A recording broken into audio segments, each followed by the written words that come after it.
In 2013 richt ik met een groep vrienden Welcome to the Village op. Het groeide uit naar iets wat heel veel waarde had voor duizenden mensen. En voor mij. Het werd een plek waar ik vrienden voor het leven maakte. We wilden nooit meer naar huis.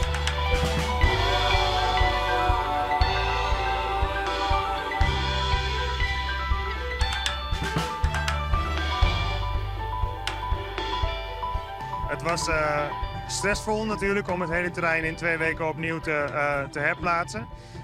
Maar de opbouw is fantastisch gegaan. We gingen op tijd open gisteren en het terrein ligt er heel goed bij.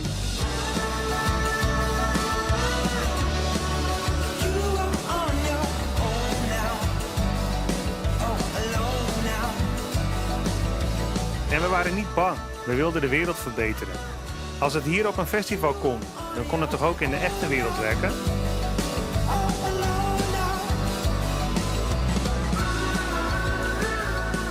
We werkten met honderden mensen het hele jaar aan een plek die volgens ons klopte.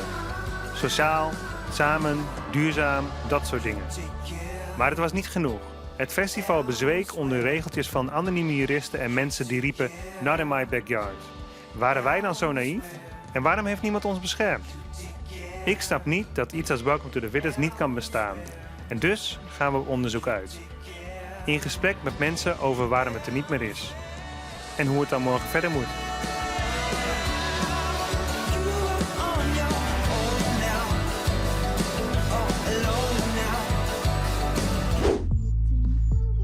Maar nog even voor de duidelijkens. Welcome to the Village wie een festival dat zo'n 2013 houden waard in de Groene Ster. Een recreatiegebied onder Roon van Ljouwert. Doen we er nog net een bestemmingsplan dat voorzag in het houden van festivals in het gebied. Dat wordt oplost door de gemeente met tijdelijke vergunnings. Maar hoe is Welcome to the Village nou eens ontstaan? Een groep vrienden en ik vrijwilligers zetten in 2010 podium Asterix op. Het doel is alternatieve bands een podium aan dat er nog net is in Ljouwert. Die groep vrienden staat in 2013 in het festival Welcome to the Village.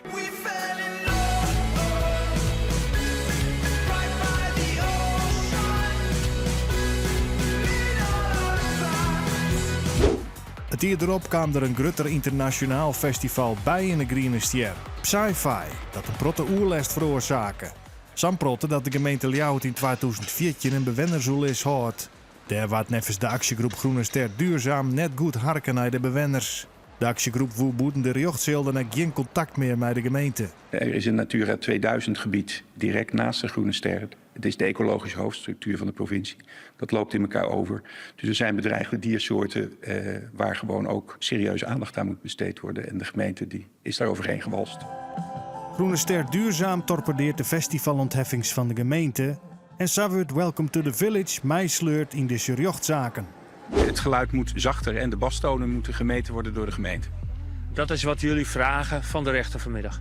Ja, wat we eigenlijk van de rechter vragen is om de gemeente een tik op de vingers te geven, omdat ze zijn uitspraak van 2 weken geleden niet uitvoeren.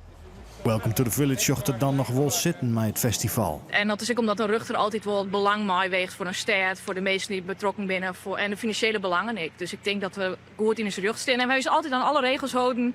We zijn altijd gesprek aangaan met de bewenners. Dus ik denk dat we dit gewoon gaan winnen. Maar een jaar later, in 2018, wordt het programma van het festival stilline. Nou, de gloed weer te loert in de tinten. En wij willen eigenlijk dat de gemeente handhaaft op referentiepunten buiten het festivalterrein, waar de oerles veroorzaakt wordt. En de gemeente handhaafde in de tinten. Die zou je hem daar hoe de libinten hennen. En daar ging het gesprek eigenlijk over. En toen op dat moment hebben we 2 waarschuwingen gekregen. En de treden, dan krijg je een dwangsom op line. En toen heb ik besloten van, nou dat willen we net. Dus toen heb ik stillline.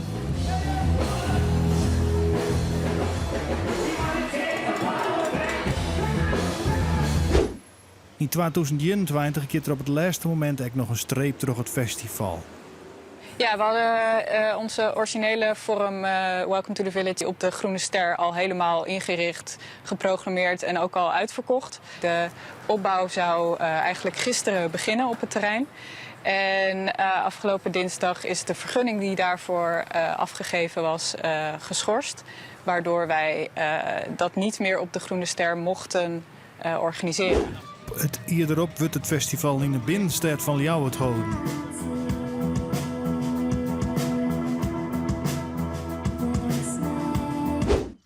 Maar dan stopt uiteindelijk Welcome to the Village in 2023.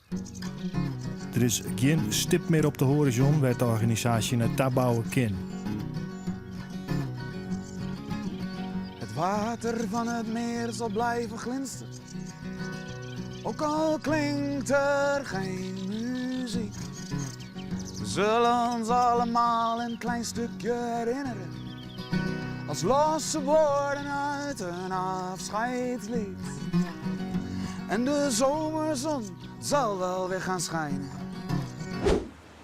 We zijn nu in Leeuwarden. We staan voor de deur van Eva van Netten, de laatste artistiek directeur van Welcome to the Village. We gaan even horen hoe de vlag erbij hangt.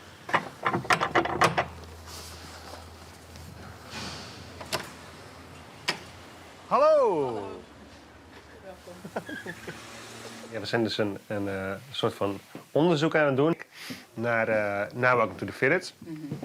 En hoe dat eigenlijk dan van een beetje is ontstaan natuurlijk. Maar vooral ook inzoomen op hoe het is geëindigd. Want we vinden het toch wel heel jammer. En je ziet dan veel om je heen dat het veel impact heeft. Dat Welcome to the Village niet meer mocht bestaan. En de opvatting daar, iedereen heeft wel een ander idee bij. Maar mensen denken wel heel duidelijk van, nou ja, het is verstikt in regeltjes en zo. En door de gemeente en Groen is duurzaam. En dat zijn de boeven. Maar wij willen eigenlijk met iedereen in gesprek gaan. En checken van, goh, wat is nou een beetje jouw perspectief erbij? Ja. Dus daar spreken een heleboel mensen. Hoe kwam je eigenlijk bij Welcome to the Village en wat zag je toen? Wat was het toen? Nou, er was nog geen Welcome to the Village. Dus ik zag nog niks, behalve veel potentie, denk ik. En heel veel wil om iets te maken. Maar hoe ik er terecht kwam was via Podium Asterix. En ik was toen net... Ik was eigenlijk nog niet zo heel lang afgestudeerd aan de Academie voor Popcultuur. En ik vond het heel leuk om eigen evenementen te organiseren. Dus dat ging ik al een beetje doen. En af en toe riep ik dan tegen Peter Reen en tegen Sjoerd...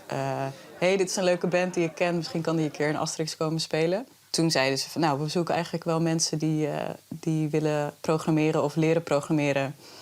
En toen zeiden ze eerst, ken je nog mensen? En toen zei ik ga erover nadenken. En toen zei ik, maar misschien wil ik het zelf ook wel. En toen ging ik in dat programmateam. Ja. En toen eigenlijk vlak daarna ook begon dat idee voor een festival te maken. Dus ik ging er dan eigenlijk gewoon meteen in mee. Dus tijdens het programmeren van zo'n podium en het leren hoe dat werkt... gingen we ook meteen een festival bedenken en bouwen. En mocht ik dan met Peter Dijkstra, die ook in dat programmateam zat... een conceptblokkenschema maken, wat we nog nooit hadden gedaan... maar toen wel dachten, hier kunnen we alle leuke bands in zetten die we vet vinden.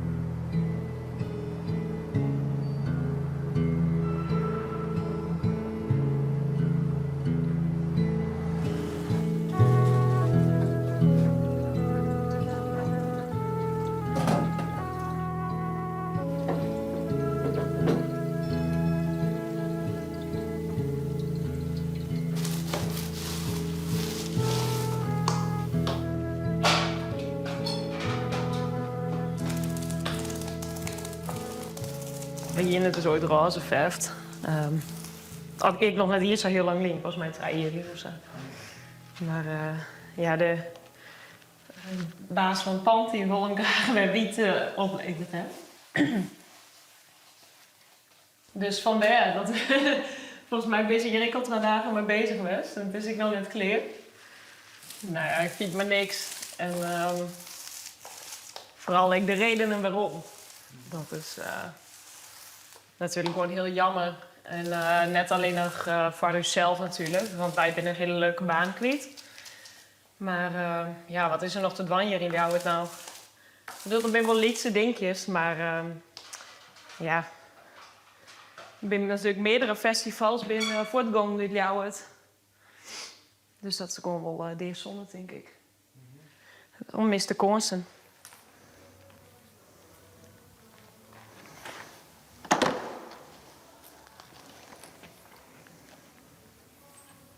Het heeft mijn leven verrijkt. Verandert ook wel, denk ik. En ik ben er sterker door geworden. Ik heb heel veel mooie mensen leren kennen. Heel veel mooie momenten mogen beleven. En ik was eigenlijk nog niet klaar. Maar goed, het is jammer dat het moet stoppen. Ja.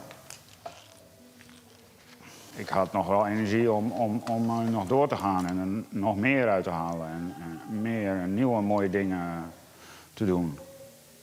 Ja.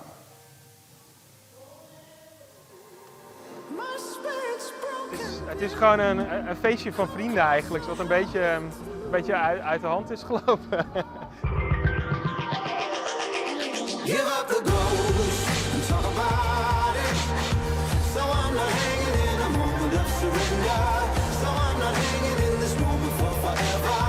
Until I leave it too late. Give up the ghost.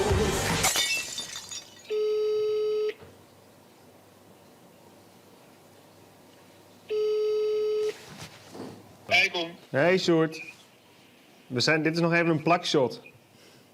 Oh, wat leuk. Ja. Komt jullie gegicheld daar dan ook bij? Ja, ik denk het wel, ja. Hey, ik wil even een afspraak met je maken. Nou ja, Koen. Helemaal.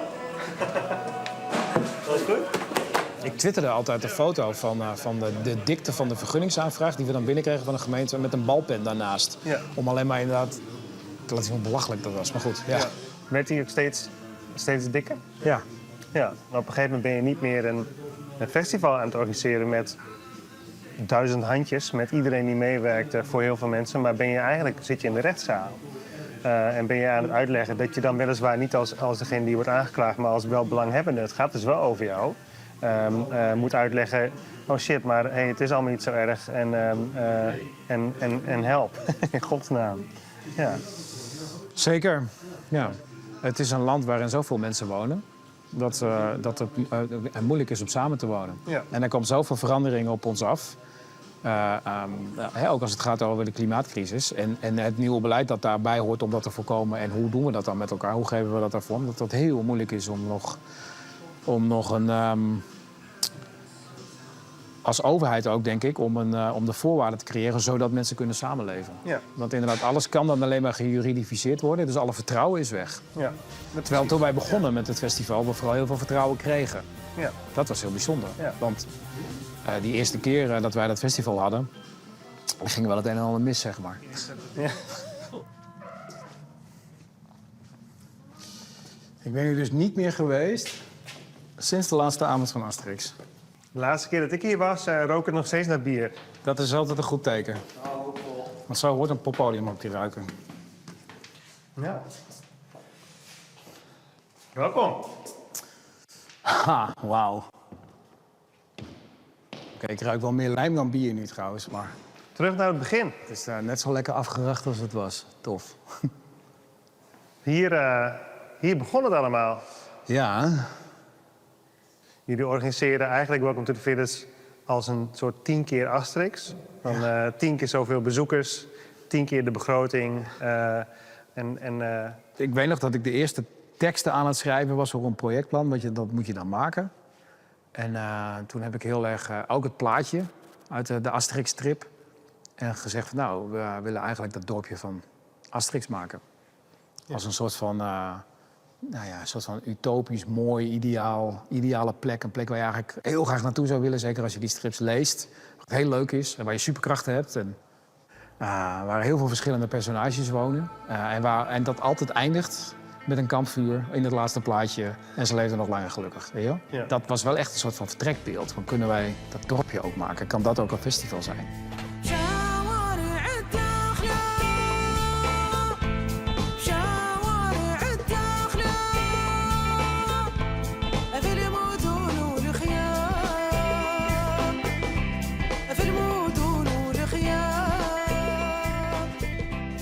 En dat begon natuurlijk met zo'n eerste editie waarin het festival puur een muziekfestival werd.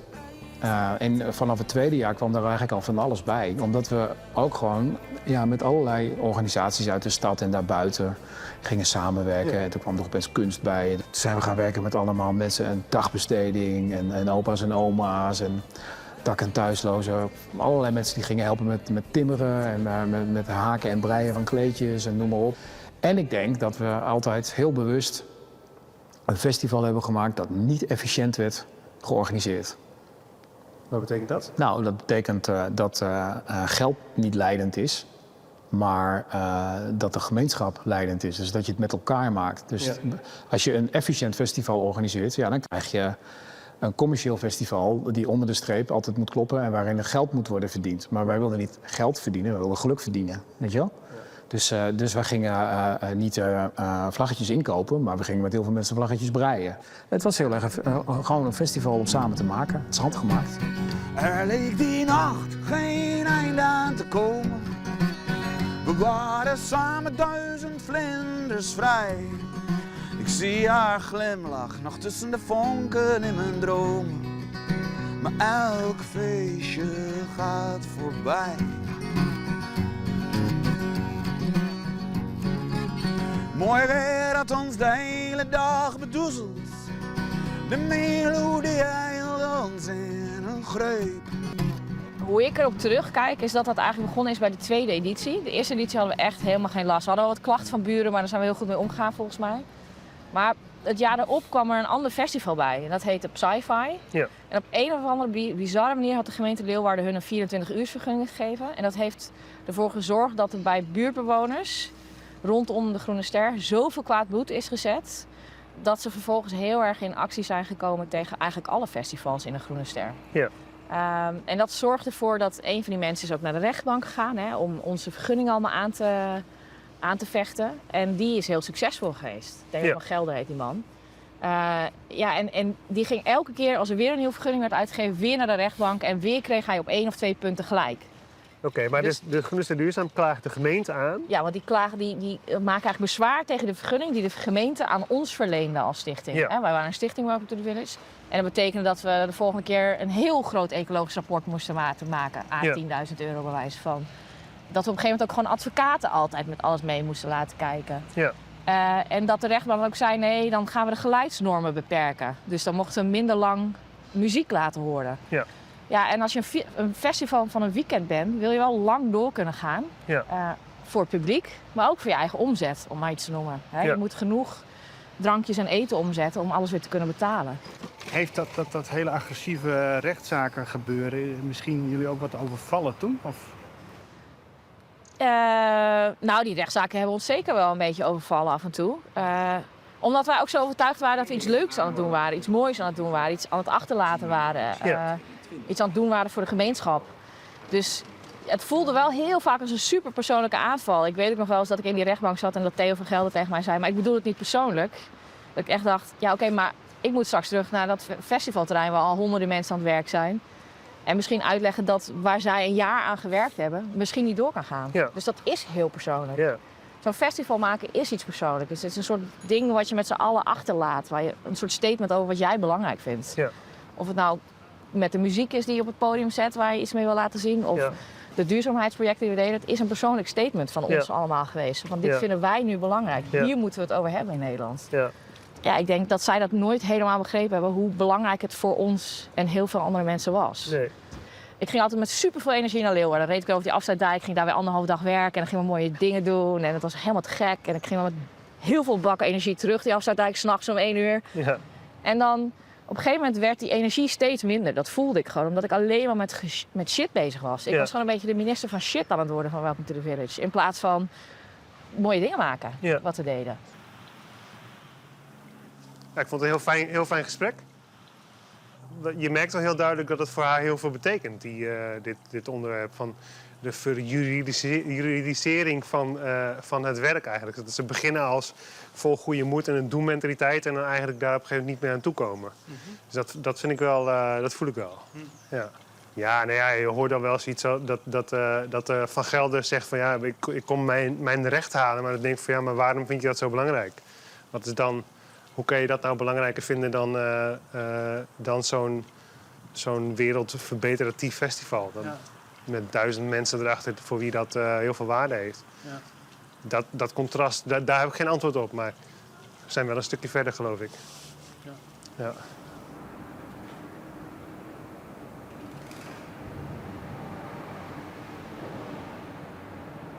ik kijk ook wel uit naar woensdag hoor. Dan is het voor mij ook helemaal klaar. Oh ja, de woensdag is echt lastig. Ja, ja dinsdag dus. Ja, dinsdag sleutels inleveren en dan vanaf woensdag stopt mijn dienstverband ook. Ja. Ja. End of an era, toch? Ja man. Ja, 10 jaar joh. Ja, bizar. Ja, want wanneer was jij voor het eerst erbij? Tweede of derde jaar. Ja. Dat is ook al lang dus.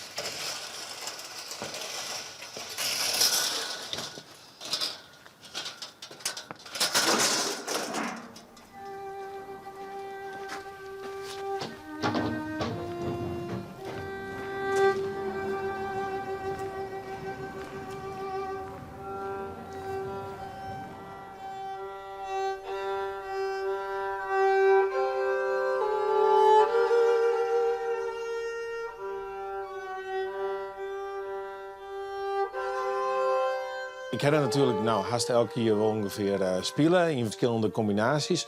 Maar in 2014, dat is de tweede editie, bellen Peter Reen al, had ik maar denken hoe wat artiesten uit verschillende hoeken van de wereld. En omdat ik een soort speel met muzikanten uit Ghana en Ethiopië en hier in Amsterdam een soort programmeer, ja, hier ik wel wat ideeën. Dus toen kreeg ik als het ware voor een podium met muziek, met muzikanten, met bands uit de verschillende hoeken van de wereld.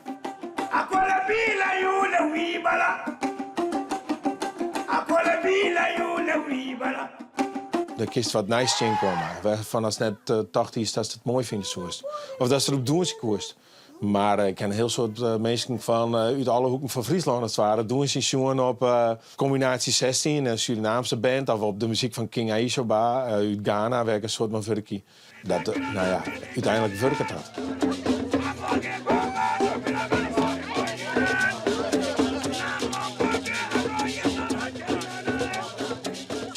Dus dat plak moest wel echt zelf mind zien, moest het zelf doen. Je moest het zelf creëren. En Welcome to the Village die dat absoluut. Het feit dat ze status houden zoals security hier is fantastisch. Dat vertel ik aan iedereen waar ik kom op tournee in Boetland. Dat ze de vrouwenvereniging uit het Warpen vregen om kerstens te maken zien voor de zithoeken of weet ik wat. Je moest dan ik wel echt iets creëren, zodat de mensen met elkaar echt zin komen en onder praten uitzien. En dat die Welcome to the Village absoluut. Echt heel goed, dat vond ik wel. Ik zei van als festival van Welcome to the Village moeten we eigenlijk wat waarom Jan een bongo on dat warm. En daar hebben we toen nooit gedacht. En toen kwam King Aishoba zelf met het idee van nou ja, wij hebben een lokaal radiostation, maar in dat gebouw is nog geen stromend water en nog geen toilet en douche en dat soort dingen. Misschien kunnen Welcome to the Village daarmee helpen. Dus toen is er yield inzamelen. In 2020 is er uiteindelijk dus daar een groot godboard. En daar was de waterontsluiting online. Ja, dat kwam uit de support van Welcome to the Village. Die iets waarom joeg onder het dorp in het noorden van Ghana.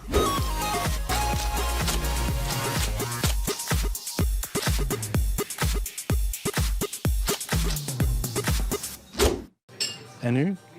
Nu gaan we naar de gemeente. Oké. Ja, we gaan in gesprek met onze wethouder die verantwoordelijk is voor de cultuur, Hein Kuiken.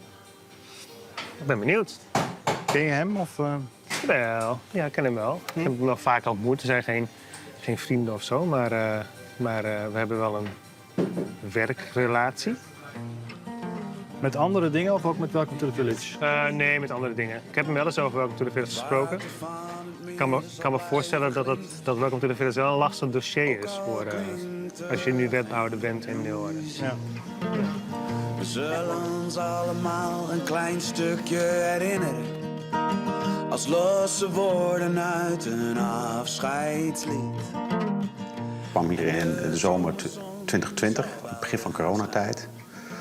Ik mocht werken voor een stad die, nou ja, een culturele hoofdstad, zeker wat hoog te houden had op het vlak van cultuur. Maar ook op het gebied van festivals. Een hele rits van succesvolle, mooie festivals. Waar heel veel mensen ontzettend veel plezier aan hebben beleefd. Maar het was ook wel het moment waarop die juridische strijd toch een beetje op zijn hoogtepunt was. Dus ik kwam eigenlijk weer een hele turbulente tijd binnen. En ja, volgens mij waren de panelen toen net een beetje aan het schuiven. En niet op een manier die bevorderlijk was voor het houden van festivals. Ja. Nou, dat hebben we ook meegekregen. En dat is best wel frustrerend. Ook voor mijzelf, omdat ik cultuur-minded ben, festival-minded. Graag die reputatie had doorgetrokken naar de toekomst. En ja, er is gewoon in toenemende mate aandacht ook voor natuur en milieu. En daar ben ik ook hartstikke voor. Ja. Maar als ik zie hoe dat neerslaat in bijvoorbeeld de vergunningverlening rond zo'n festival, ja, dan krap ik me ook wel eens achter de oren. En denk van, poeh, dat schiet wel erg door, zeg. En als je mij dan... Kijk, en wat voor mij dan de vraag is, welke invloed heb ik daarop? Of heeft de gemeente Leeuwarden daarop? En ja, die is in dit geval gewoon nihil. Het is gewoon landelijk vastgestelde wetgeving. Ja. Er is zelfs Europese wetgeving en Europese habitatrichtlijnen voor vogels. Alles is erbij gehaald om, door de tegenstanders van de festivals daarom... Om dit geen doorgang te laten vinden. Ja. Je zou inderdaad in een ideale wereld gun je misschien ook een andere groep mensen het recreatieve gebruik van dat terrein door middel van het gebruik van festivals. Ja. En ik merk dat dat ook gewoon wel een beetje de heersende opinie is in de stad, in de provincie, zo u wilt. Maar zo komt het niet tot uiting in de rechtbank op de rechtszitting, helaas. Ja. Missen we eigenlijk nog één iemand, hè? Ja, we missen nog Groene Ster Duurzaam, Theo van Gelder. Die komt toch echt wel terug als de man die we toch nog even moeten spreken over dit verhaal. Vorig jaar met sci-fi heeft de rechter gezegd, nee, dat geluid moet ingeperkt worden. En dan geven ze dit jaar weer precies dezelfde vergunning af als afgelopen jaar. Dus met net zoveel lawaai 's nachts en net zoveel te veel lawaai overdag. Ja, dan word je als stichting en als omwonenden gedwongen om weer naar de rechter te gaan. Dit is de gsm van Theo van Gelder. Spreek een bericht in en dan bel ik je terug. Goedemiddag, het is met Koen Haringa. Ik maak samen met Herman Zijlstra van Omroep Friesland een documentaire over festivals in de Groene Ster en in Leeuwarden. En wij willen u graag uitnodigen voor een interview. Zou u mij kunnen terugbellen op 06 133 677? En dan maken we graag een afspraak. Doeg!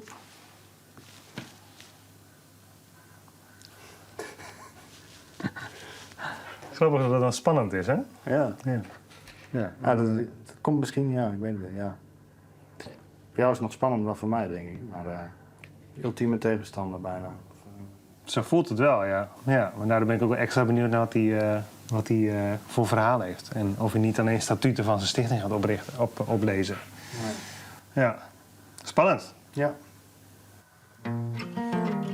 Stichting Groene Ster Duurzaam. Gevraagd en ongevraagd adviseren van de gemeente en provincie over duurzaam gebruik van de Groene Ster en de invloed van dat gebruik op de omgeving. Wat maakt een eerlijk mensenhart nou blij? Laten we er alsjeblieft niet langer over praten. Elk feestje gaat voorbij. Wel kratjes bier op de achtergrond, is dat erg? Ja, dat is wel erg.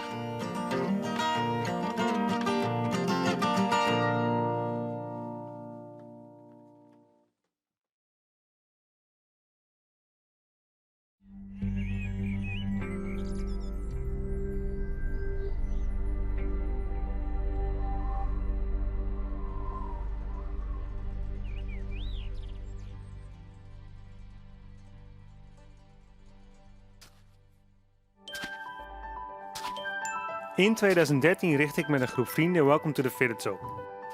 We wilden nooit meer naar huis. En we waren niet bang, we wilden de wereld verbeteren. Als het hier op een festival kon, dan kon het toch ook in de echte wereld werken? We werkten met honderden mensen het hele jaar aan een plek die volgens ons klopte. Sociaal, samen, duurzaam, dat soort dingen.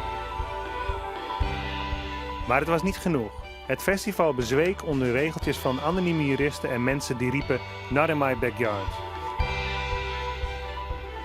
Ik snap niet dat iets als Welcome to the Village niet kan bestaan. En dus gaan we op onderzoek uit. In gesprek met mensen over waarom het er niet meer is. En hoe het dan morgen verder moet. Het was echt, het heeft mijn leven verrijkt. Ja, ik ben er sterker door geworden. Ik heb heel veel mooie mensen leren kennen. Als je een efficiënt festival organiseert, ja, dan krijg je een commercieel festival die onder de streep altijd moet kloppen en waarin er geld moet worden verdiend. Maar wij wilden niet geld verdienen, we wilden geluk verdienen, weet je wel? Dus wij gingen niet vlaggetjes inkopen, maar we gingen met heel veel mensen vlaggetjes breien. Het was heel erg gewoon een festival om samen te maken. Het is handgemaakt. Ja, ik denk dat zij dat nooit helemaal begrepen hebben hoe belangrijk het voor ons en heel veel andere mensen was. Nee. Op een gegeven moment werd die energie steeds minder. Dat voelde ik gewoon, omdat ik alleen maar met shit bezig was. Ik was gewoon een beetje de minister van shit aan het worden van Welcome to the Village. In plaats van mooie dingen maken, wat we deden. Missen we eigenlijk nog één iemand, hè? Ja, we missen nog Groene Ster Duurzaam, Theo van Gelder. Dit is de gsm van Theo van Gelder. Spreek een bericht in en dan bel ik je terug. Goedemiddag, het is met Koen Haringa. Ik maak samen met Herman Zijlstra van Omroep Friesland een documentaire over festivals in de Groene Ster en in Leeuwarden. En wij willen u graag uitnodigen voor een interview. Zou u mij kunnen terugbellen op 06 133?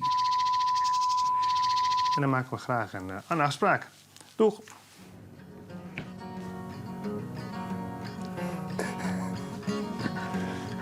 Grappig dat het dan spannend is, hè? Ja. Ik had in die dagen gewoon niet in de gaten.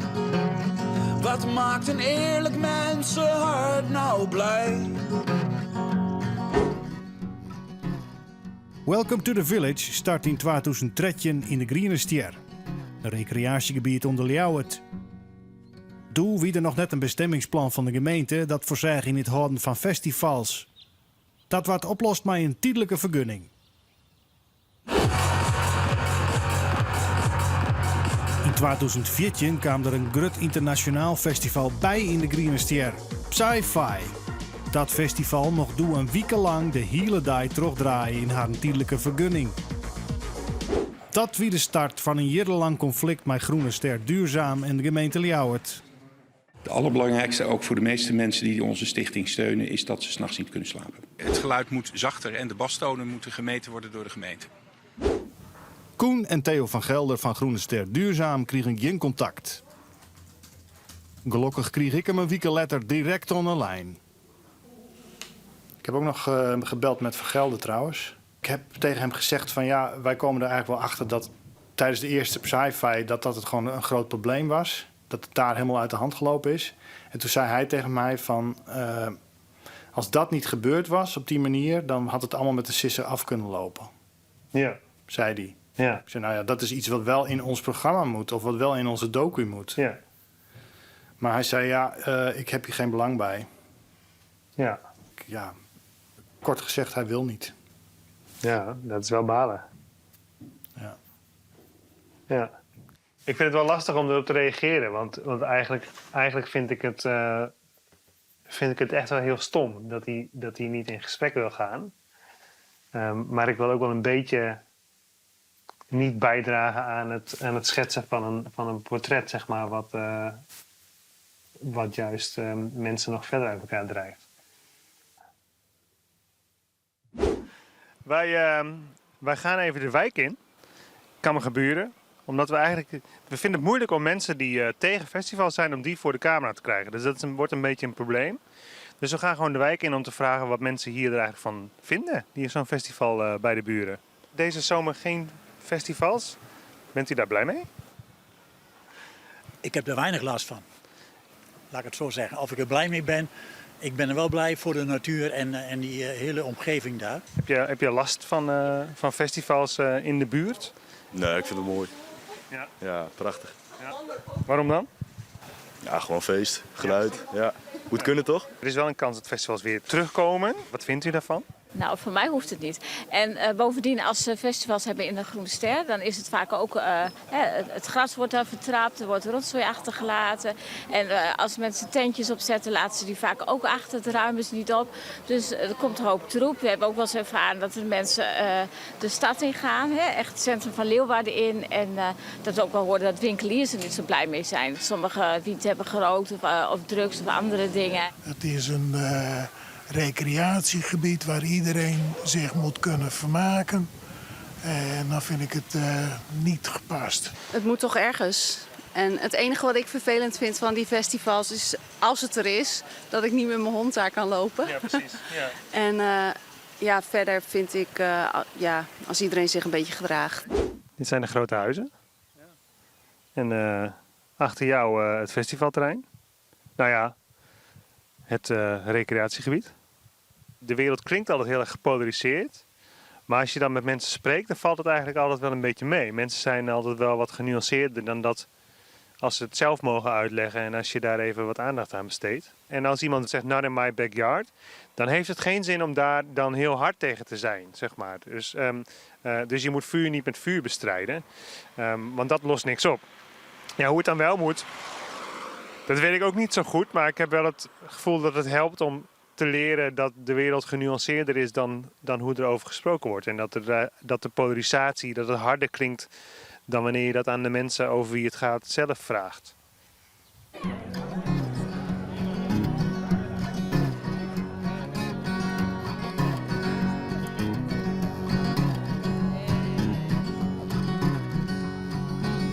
Waar zouden nu dan al die mensen wezen die met hun haren in de wind?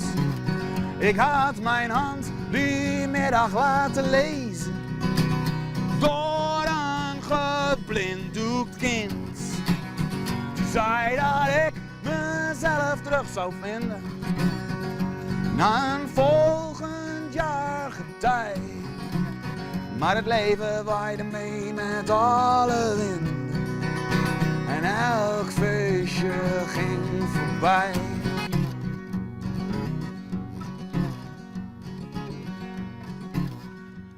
Als jij als omwonende last hebt van een festival, dan kun jij daartegen ageren door bezwaar te maken tegen verleende vergunningen. Ja. En dan kun jij van alles bedenken op grond waarvan jij vindt dat die vergunning niet deugt. En natuur en geluidnormen, dat is een walhalla voor mensen die iets willen verstoren of tegenhouden. Ja. En waar baseer je dan uiteindelijk dan een beslissing op, een uitspraak op? Of zo? Nou ja, de gemeente baseert een beslissing om een vergunning af te geven op rapporten van deskundigen die zeggen dit kan. Ja. En de rechter die zegt van dat ga ik checken. Ja. Wat wordt er aangevoerd? En moet ik misschien een andere deskundige of een onafhankelijke deskundige inschakelen die dat gaat bekijken? En er gaat allemaal ontzettend veel tijd in zitten. Een van die zaakkundigen is ecoloog Merel Zwemer. Oh, het is een ooievaar. Volgens mij wel, ja. Dus het gaat wel goed met de natuur in de Groene Ster. Ik ben bang dat een belletje overvliegende ooievaars daar niet zoveel over zegt. Zij waren toch de festivals inhierd om advies te jaan, zodat de natuur zo min mogelijk last had van de festivals in het recreatiegebied. Dit zijn wilde bloemen. Ja, een beetje vochtig graslanden soort.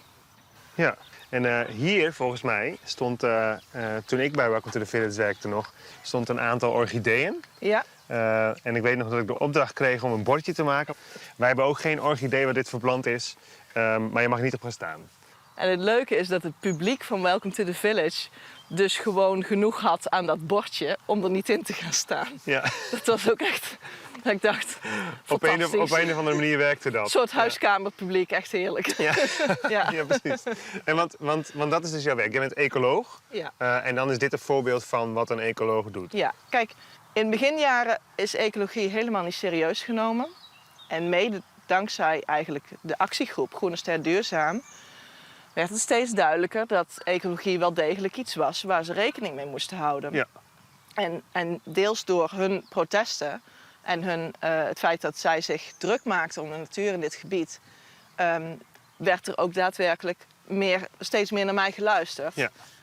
Het is wel zo dat op een gegeven moment, nou ja, die bewonersgroep, die actiegroep eigenlijk, het werd wel duidelijk dat die zeg maar niet per se wilde dat het allemaal goed afgebakend was, maar meer wilde dat de festivals er niet meer zouden zijn. Het allerbelangrijkste, ook voor de meeste mensen die onze stichting steunen, is dat ze 's nachts niet kunnen slapen.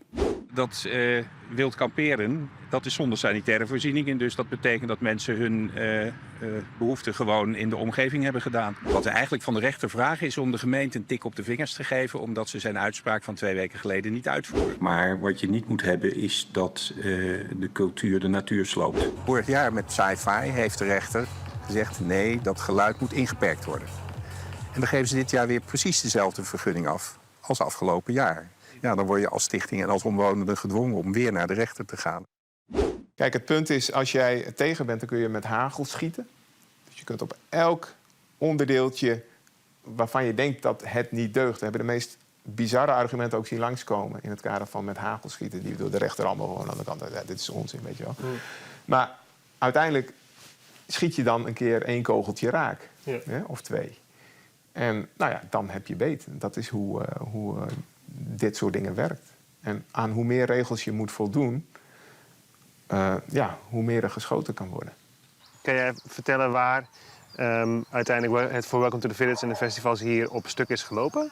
Ja, de laatste rechtszaak waar ik bij zat ging over hoe de doelstellingen voor het Grote Wielen, het Natura 2000 gebied Grote Wielen niet gehaald werd.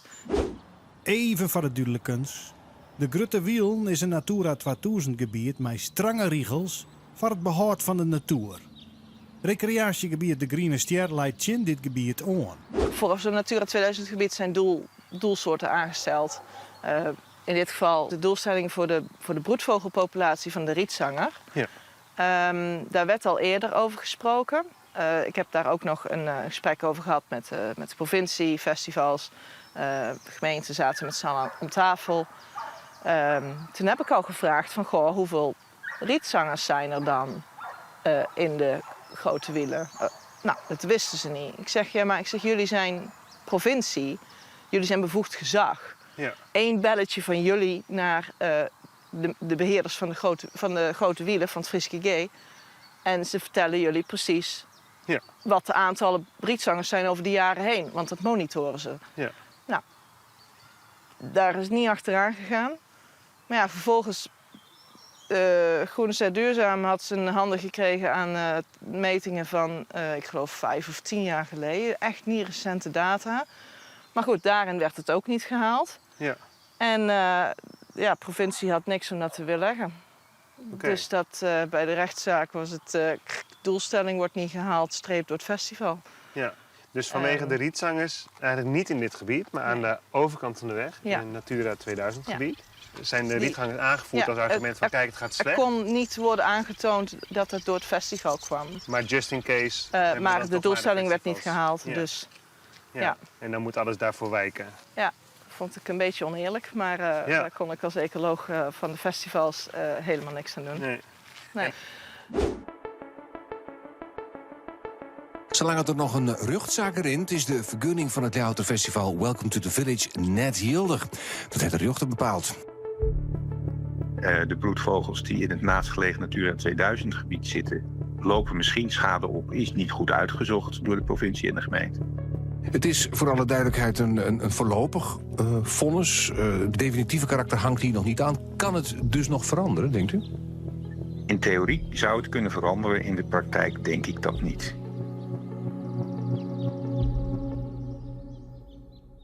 We hebben alles uit de kast getrokken, maar op een gegeven moment loop je er toch tegen een muur aan.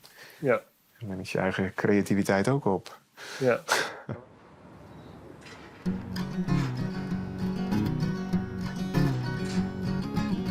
Het water van het meer zal blijven glinsteren. Ook al klinkt er geen muziek. We zullen ons allemaal een klein stukje herinneren.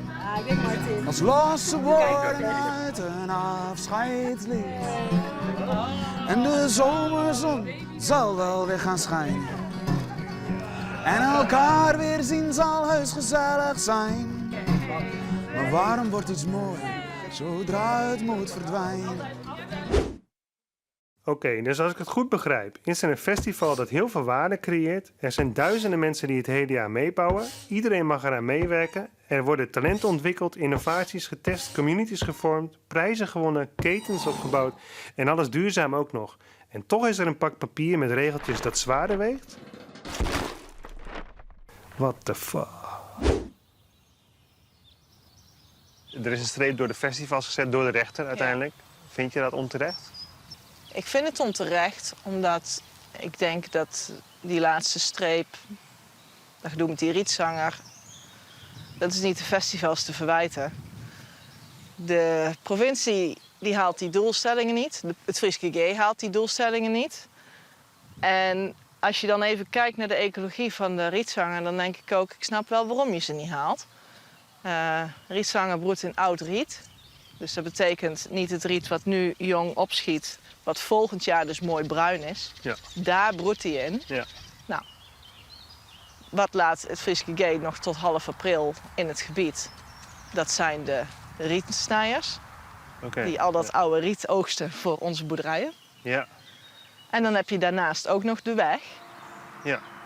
Uit broedvogelmetingen die ik wel heb gedaan in dit gebied, blijkt dus dat die bosjes dicht bij de weg, dat zijn heel geschikte bosjes. En dat broedt dan gewoon helemaal niks. Er zit niks te zingen. Omdat de impact van die weg zo hoog is, dan moeten ze zich letterlijk het long uit hun lijf schreeuwen. Ja. Denk ja, dat betekent dus dat al het stuk grote wielen aan de wegkant wordt niet gebruikt door de rietzanger. Nee. Dus eigenlijk zeg jij... Ik zeg dat de provincie een geluidswal moet aanbrengen om de grote wielen, als ze daadwerkelijk de natuurwaarde van de grote wielen zo hoog achten. Ja, ja, dat vind ik, ja. We zijn hier in de Stellingwerven. We zijn hier op bezoek bij een artiest die internationaal is doorgebroken, namelijk Thomas Azier. Die is hier geboren, in het prachtige Friesland. Woont hier en woont ook in Parijs. Ja, en we gaan met hem in gesprek over Welcome to the Village. Want ik ben heel benieuwd naar zijn visie dan op zo'n festival. Als doorgebroken artiest. En hij heeft schijnbaar op Welcome to the Village een van zijn mooiste ervaringen gehad. Dus ik ben benieuwd.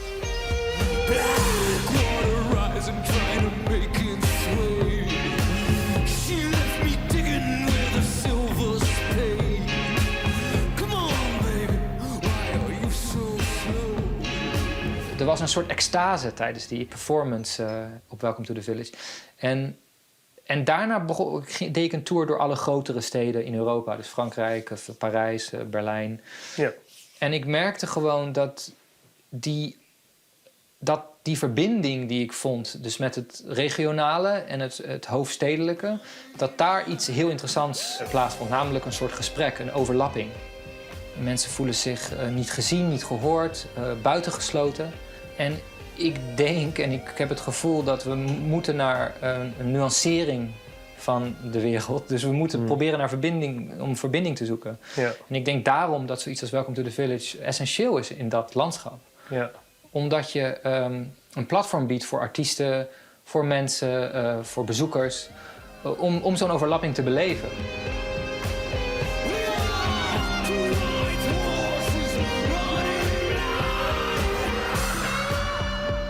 Het heeft met kapitalisme te maken. Het gaat helemaal niet om fucking...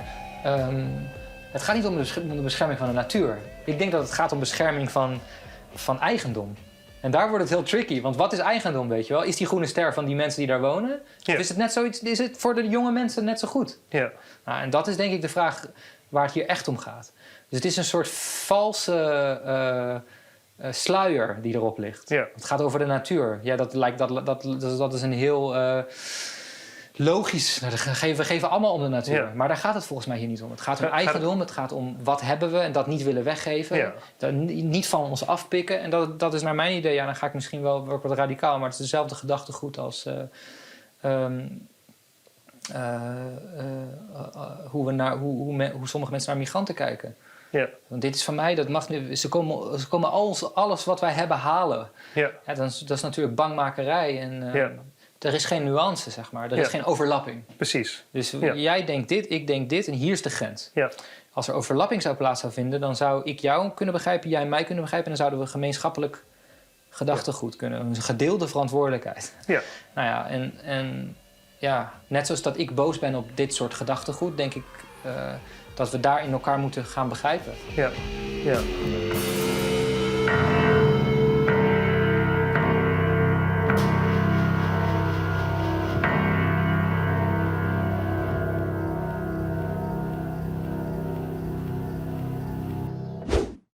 Jij bent als festivalorganisator ben je op een gegeven moment bij de gemeente gaan werken. Ja. Ben je evenementencoördinator geworden. Ja.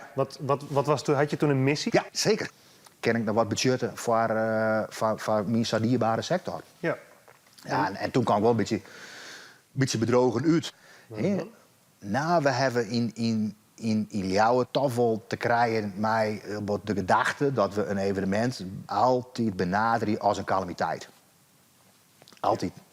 Dus komt er een initiatief binnen, dan wordt er eigenlijk altijd zo'n we binnen risico's. En de gemeente is ook gewoon een bedrijf. En dan heeft ook een bepaalde bedrijfscultuur. Ja.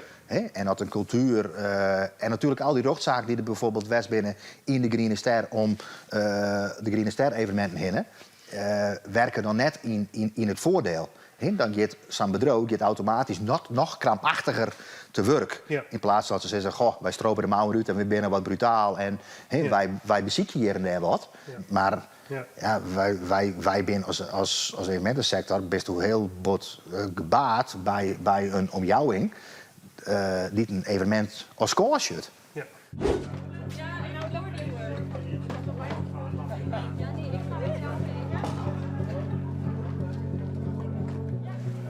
Waar is alles naartoe? Veel is weggegeven aan andere festivals. Of naar vluchtelingen. Of, de Poort ging? Poort ging naar een camping in Sneek. Ja, dat is vet leuk. Ja, dat is cool. Ja, dus dan gaan we kamperen. Dus dan ga je niet kamperen? Dan ga je daar gewoon verder. Ja. Toen je de besluit maakte om Welcome to the Village te stoppen, was dat één specifiek moment, een vergadering of zo? Was er iets gebeurd? Ja, en dat is eigenlijk uit een reeks gebeurtenissen gekomen. Dus uit vele pogingen om opnieuw iets te bedenken waarin Welcome to the Village kan bestaan of in ieder geval zichzelf kan doorontwikkelen.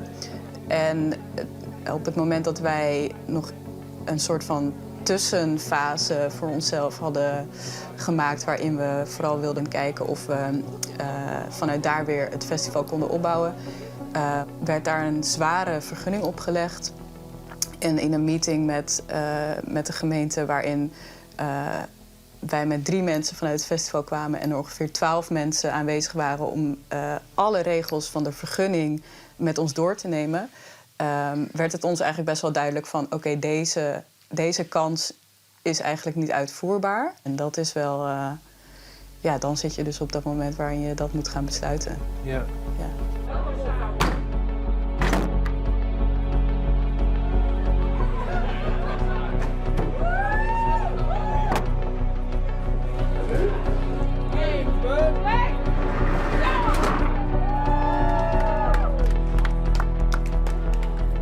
Ben je boos? Boos is een slechte emotie, want daar kom je helemaal niet verder mee. Maar tuurlijk ben je op momenten wel boos. Afscheid nemen van zo'n organisatie, van zo'n festival, is ook een soort rouwproces. Dat klinkt voor buitenstaanders misschien gek, maar ik denk voor insiders klinkt het niet zo gek. En ook daar hoort een emotie boos bij. Dus op momenten ben je natuurlijk boos van waarom. Er was zoveel moois. Er waren echt nog kansen om iets te doen. Iedereen wilde wel. En dan word je wel een beetje boos van dat je dat moet stopzetten. Ja.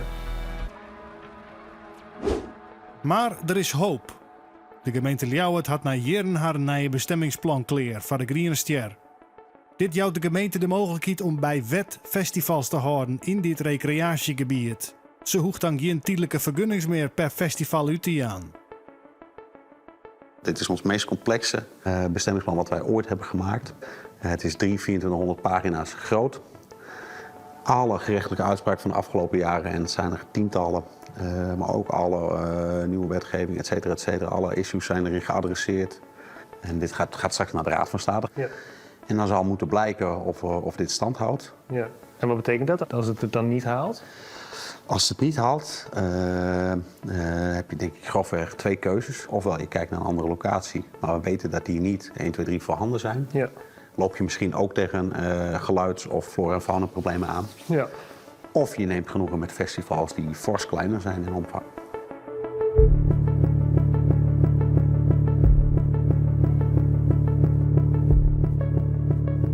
Daarom ben ik wel blij dat nu de bestemmingsplan naar de Raad van State gaat. Dat is meteen naar de hoogste rechter. Daar zitten echt mensen die totaal niet belast zijn met het verleden van al die rechtszaken hier. Daar zitten hele goede rechters. En die gaan gewoon kijken, is dit juridisch haalbaar, dit bestemmingsplan? En ik denk dat dat best wel eens een andere toets kan worden dan hier bij de rechtbank. Ja. Waarbij ze er op een gegeven moment ook een beetje buiten waren om de gemeente in hak te zetten, kreeg ik het gevoel. Dus ik denk echt dat dat bestemmingsplan wel kans van slagen heeft, hoor. Ja. En dan komen er wel weer festivals die daar binnen willen gaan produceren. Daar ben ik van overtuigd. Ik snap niet hoe de gemeente op die gedachte kan komen. De natuurbeschermingsregels die aan zo'n bestemmingsplan hangen, die zijn precies dezelfde als natuurbeschermingsregels die aan de omgevingsvergunning hangen. Dat is hetzelfde setje. Die kom je daar ook weer tegen en die zijn niet anders. Dus ik denk dat dat technisch gewoon niet gaat lukken. En het heeft de gemeente miljoenen en miljoenen gekost om te proberen die festivals daar te faciliteren. En als we die bestemmingsplanroute gaan lopen, dan gaat dat natuurlijk ook weer miljoenen kosten. Wij willen graag het gesprek aangaan om op zoek te gaan naar het persoonlijke verhaal achter iemands standpunt. Maar Van Gelder wil niet in gesprek over waarom hij alles tegenhoudt, behalve in de rechtbank. Maar ja, dan kunnen wij dus alleen maar afgaan op wat wij horen van anderen. En dat is eigenlijk dat hij geen festivals wil in zijn achtertuin. En daarvoor zet hij de natuur in. En dat komt dan wel heel goed uit, zeg maar. Ja. Dan moet je hopen, denk ik, als festival op een gemeente die daarvoor gaat staan. En je in bescherming neemt. Want anders dan ben je vrij weerloos, volgens mij.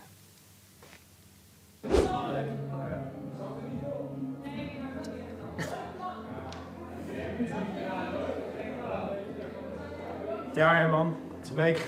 Een week, ja. Jammer, man. Het is nu te laat. Nee, weet je, het is ook popcultuur. En dat is zo veranderlijk als het maar kan. Dus nu is het allemaal de grond in en in de lente komt er weer wat nieuws uit. Want zo is het ook. En de bodem is een stuk rijker dan die was. Zo is het ook. Dus ja, weet je. Maar goed, het is wel sneu bak. Ja. Ik ga daar niet van wakker liggen. Dat heeft geen zin. Dus ik vind het een belangrijkere vraag, wat gaan we morgen doen? Eigenlijk. Ik kom wel weer werken zodra het weer zover is voor wat anders, hoor. Ja, vet leuk. Ja, We gaan niet meer in een tent slapen. Er gaan vast nieuwe dingen weer gebeuren. Ja, die komen er wel. Laten we er alsjeblieft niet langer over praten. Elk feestje gaat voorbij.